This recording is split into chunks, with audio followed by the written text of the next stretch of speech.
Sometimes a little jag or uneven line actually helps sell that rocky texture. Hello guys, welcome. So this is actually my first time showing my face here on my channel.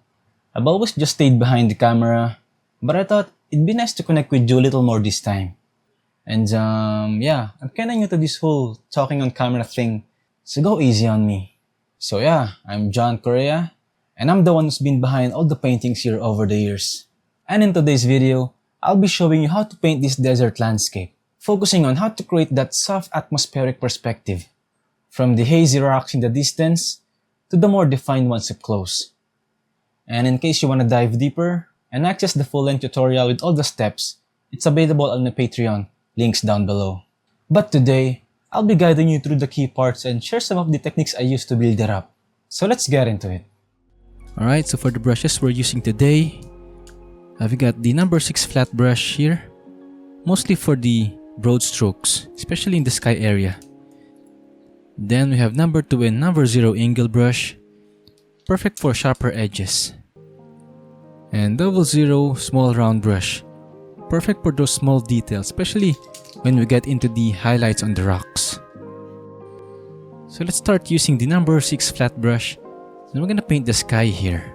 Let's wet the brush a little bit. Let's mix white, blue, red. Let's add more white. There you go. Let's add red, yellow, to tone this down a bit, or to make it less saturated. Let's add more white. Let's add more blue. Let's add a touch of water, just to help the paint flow smoothly. And just keep your brush strokes horizontal here. That really helps keep the sky looking smooth and natural. So now let's make this mix a little lighter by adding more titanium white. And we're gonna go for the bottom part of the sky. Just like that. You know, this helps create that soft glowing look where the sky meets the land. Alright, so let's mix white, touch of red, touch of green, touch of yellow. Let's add a touch of blue. We're aiming for a nice light gray for the shadow area of the clouds. There you go. So now using the number 0 angle brush, let's mix a bit white here. Then let's paint the first layer of the clouds using these small circular strokes. Just think of soft flappy shapes kinda floating in the sky. Keep the motion light and circular to help create that soft airy texture. Then right here, let's have a slightly bigger cloud formation. Let's build it up a bit more, making it feel fuller and a little more dramatic. Let's have pure titanium white.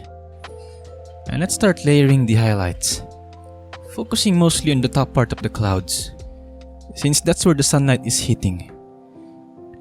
So I'm just slightly brushing over here, over the top edges of each cloud, just to catch that light.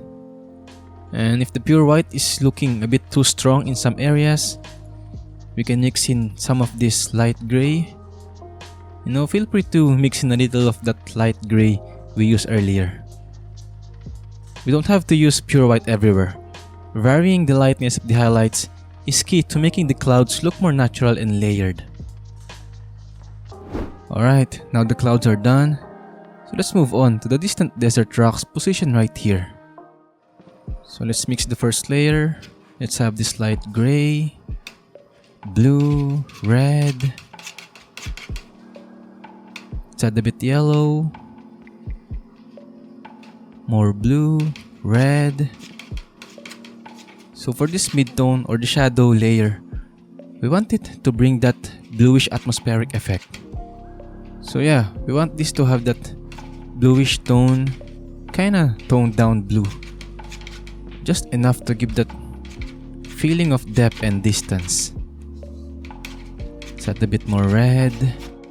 There you go. So let's start with this muted purplish blue for the first layer of this distant rock. And this is gonna be the shadow or the darkest tone on this distant rock. You know, since it's far away, we're not gonna add more deep shadows here. This bluish tone is enough to get that distant atmospheric feel. Alright, so once dry, let's grab our small round brush. Let's have this light muted purple for the base highlight. Not too bright yet, just enough to gently pop off that shadow layer. And since this rock is sitting tall in distance, I'm just lightly pulling the brush downward to suggest those sunlit surfaces. Make sure to leave a few small gaps between the strokes to keep that rocky, broken texture showing through. Alright, without cleaning the brush, let's go ahead and add the brighter highlight on this distant rock. And yeah, we're still keeping everything a bit muted here, nothing too saturated, because we want to maintain that atmospheric far away feel. But I'm not covering everything. We still want some of that muted light purple to show through. Kind of like acting as transition color between the cool shadow and this warm highlight. So next, for the bigger desert rocks here in the middle ground, let's start with the first layer. Let's mix in blue, just a bit.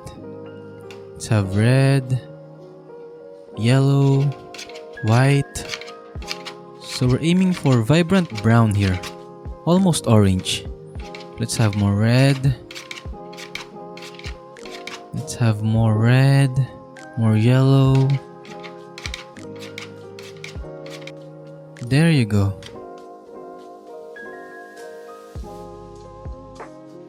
Now let's have this number 2 angle brush for the bigger rock. Let's load it up with this vibrant orangey brown. And let's start shaping the outer part of the bigger rock here, sitting in the middle ground.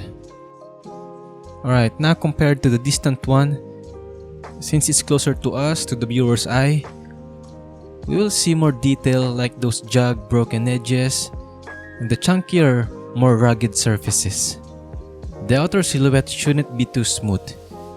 I'm giving it some sharp angles and rough edges to really suggest that rocky form.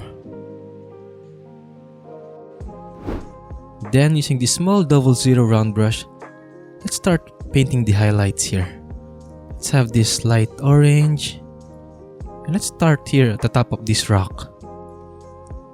So the highlights here, let's make it a bit slightly horizontal shape. Just like that. The sunlight is coming from the top left. So let's focus adding this highlight to the left part of this rock, where the light's hitting the most. So yeah, I'm not using precise strokes here. We're just trying to build up simple shapes to define those highlighted areas where the light's hitting. And you know, this small round brush is really perfect for that kind of work. It gives you control for those smaller details, and you can kinda just tap or gently drag to shape the highlights. So now, using the number 0 angle brush, let's paint the shadow areas. Let's load it with this dark muted purple. This cool tone is what's gonna make the warm highlight pop even more.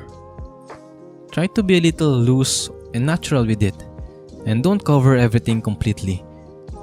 We still want some of that vibrant orange base to pick through in some spots.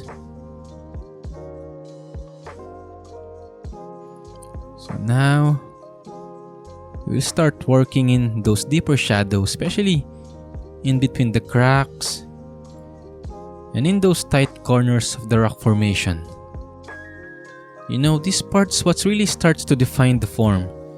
It adds contrast makes the rock feel more three-dimensional. Just imagine where the light can't really reach. Those are the spots will darken up. Sometimes a little jag or uneven line actually helps sell that rocky texture. Just load the brush with this light orange. And let's add more bright highlights to the rocks. But again, we're not covering the base highlight entirely. The goal here is to add depth, so focused mostly on the left part of the sunlit area where the light hits strongest. You can also add a bit white here, just to make some areas a bit brighter. But just really subtle. Just like that. Alright, now if you compare this bigger rock, this one really looks far away because of its muted colors and lighter, cooler shadows. And this one feels closer to us because of its more vibrant colors and deeper contrast. Let's paint this dark green for the grass. And this one will be the base layer. And this green actually gonna complement the warm orangey tones of the rocks really well, creating that nice contrast that pulls the viewer's eye toward the foreground. Now let's load the brush with this light orange, and we're gonna paint over the sunlit area. Just gonna repeat the same process. We can also add a bit of titanium white here, just to brighten it up. And as you can see, adding this brighter highlight really helps those sunlit areas pop and separate nicely from the shadow part, especially around the grass. Let's layer these grasses with pure black for the deepest shadow. Just be careful not to overdo it. You still want to leave some spaces for the bright highlights later. And yeah, we're using pure black here because this area is in the foreground, and the closer the object is to the viewer, the darker and stronger the shadow tends to appear. It really helps bring that depth and contrast, making the foreground stand out more and feel more grounded. So just softly layer the highlights, especially on the edges where the light hits. And let most of the shadow parts stay untouched to keep that nice dimensional look. And for the brightest highlights, let's have this light yellow-green. Let's add a touch of water. And let's start adding this final touch that will really bring these grasses to life. And again, just keep it subtle. We don't want to overexpose these grasses. Just brush it in where the sunlight would naturally hit the tips or edges, mostly on the left side where the light's coming from. And again, don't worry if it overlaps with the previous layers, and that's actually what we want. It adds to that layered look and makes the highlight feel more natural. Alright, so that's it for this one. I hope you enjoy watching how this desert scene came together, and maybe pick up a few ideas for your own process too. And again, if you want to follow along with the full real-time tutorial, that's available on my Patreon. Thank you so much for hanging out with me today, and I'll see you in the next one.